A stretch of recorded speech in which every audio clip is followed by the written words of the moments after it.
Monsieur le maire, vous avez mené une conférence de presse cet après-midi, mardi 15 septembre 2020, pour délivrer un message à la population et aux autorités de l'État. Quelle en était la teneur ?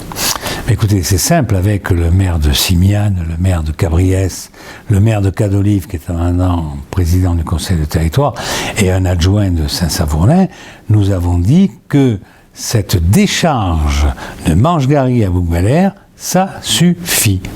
Certes, c'est une belle poubelle, aujourd'hui, c'est une belle décharge, parce que depuis quand même maintenant 5 ans, Altéo a drôlement amélioré son exploitation, et fait que c'est beaucoup plus joli. Mais par contre, c'est une décharge. C'est une décharge dans laquelle on retrouve quoi ? On retrouve la bauxaline, c'est-à-dire en fait tous les produits toxiques que l'on a dans les boues rouges qui ne sont plus déversés à Cassis. C'est-à-dire ce qui n'est plus valable pour Cassis, ou ce qui n'est pas valable pour Cassis, c'est valable pour Bel-Air. Eh bien nous disons halte à cette pollution, et on dit ça suffit. L'arrêté d'exploitation finit en juin 2021, on ne veut pas qu'il soit reconduit. Je crois que c'est très simple. Alors comment l'usine d'alumine de Gardanne peut-elle survivre si l'on ferme le site de Manche-Gary ? Ah mais écoutez, c'est simple.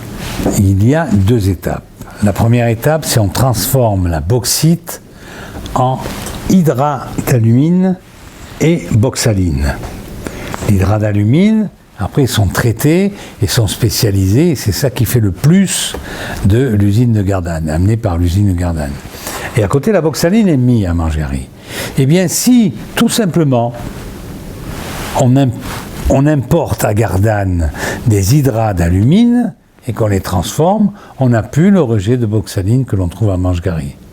Et en plus, nous avons, dans ce cas-là, le transport de matières premières qui sera moins important qu'aujourd'hui. Aujourd'hui, on a des centaines de milliers de tonnes de bauxite qui sont amenées ici pour qu'on en rejette un peu plus de la moitié en bauxaline. Et bien là, on n'aura plus à transporter ça. Imaginez, le coût de la bauxite est multiplié par 10 avec le transport. Donc, économiquement, ça paraît complètement aberrant. Et je ne parle même pas d'une manière écologique, l'aberration mentale de ce qu'on y fait. Donc, nous, Bouquin, on demande tout simplement l'arrêt de l'exploitation. On le dit, Bouc-Bel-Air ne doit pas être la poubelle de Gardanne. Vous avez dénoncé tout à l'heure l'opportunisme du président de la République et votre crainte que l'État vous refuse l'enquête publique. Est-ce que vous pouvez nous en dire plus ? Non, mais notre crainte, elle est à double titre. Un, que le président de la République, parce que tout ça c'est orchestré en haut lieu à Paris, c'est clair, par l'hôtel Matignon, que l'on dise, pour l'emploi, on est obligé de continuer.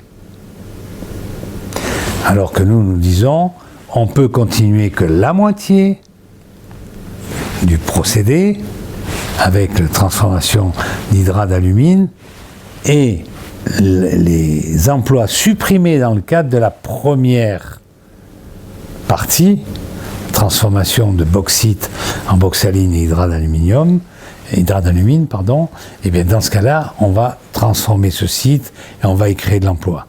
De l'écotourisme, un peu tout ce que vous voulez, au niveau